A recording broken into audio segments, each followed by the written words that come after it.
অস্থিৰ হৈ আছো মই কেনেকৈ থাকি তুমি ভৃত্য হৈ আছা আৰু ভৃত্য হৈ থাকিবা মোৰ একো জীৱন আৰু ময়ো ভৃত্যৰ পত্নী হৈ চলি যাম কিন্তু আমাৰ সন্তানে কেতিয়াও নিজকে ভৃত্যৰ সন্তান বুলি চিনাকি নিদিয়ে মেকবেথ তেনেকৈ চিনাকি দিবলৈ লাজ পাব শিকতে মোৰ কাৰণে নহলেও নিজৰ কাৰণে নহলেও আমাৰ সন্তানৰ কাৰণে কেৱল এটা ৰাতি তুমি অকণমান সাহস দেখুৱাব নোৱাৰানে তোমাৰ এই সাহসৰ খন্তেকীয়া প্ৰদৰ্শনে সলাই পেলাব পাৰে আমাৰ ভাগ্য আমাৰ সন্তানৰ ভাগ্য স্কটলেণ্ডৰ ভাগ্য মাত্ৰ এবাৰ কল্পনা কৰি চোৱাচোন নাই দিয়ে স্কটলেণ্ডৰ সমূহ জনতাই আহি ভিৰ কৰিছে তোমাৰ ৰাজপ্ৰাসাদৰ দেশৰ গৰ্ব অহংকাৰ বহন কৰি থকা সেই স্বৰ্ণময় ৰাজপথত আহি শিৰোধাৰ্য হৈছে তোমাৰ শিৰত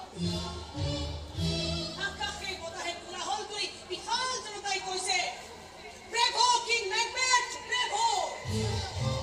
king of Scotland Bravo king Macbeth Bravo king Macbeth Bravo king I am the king of Scotland এই স্কটলেণ্ডৰ জনতাৰ সুখ-দুখ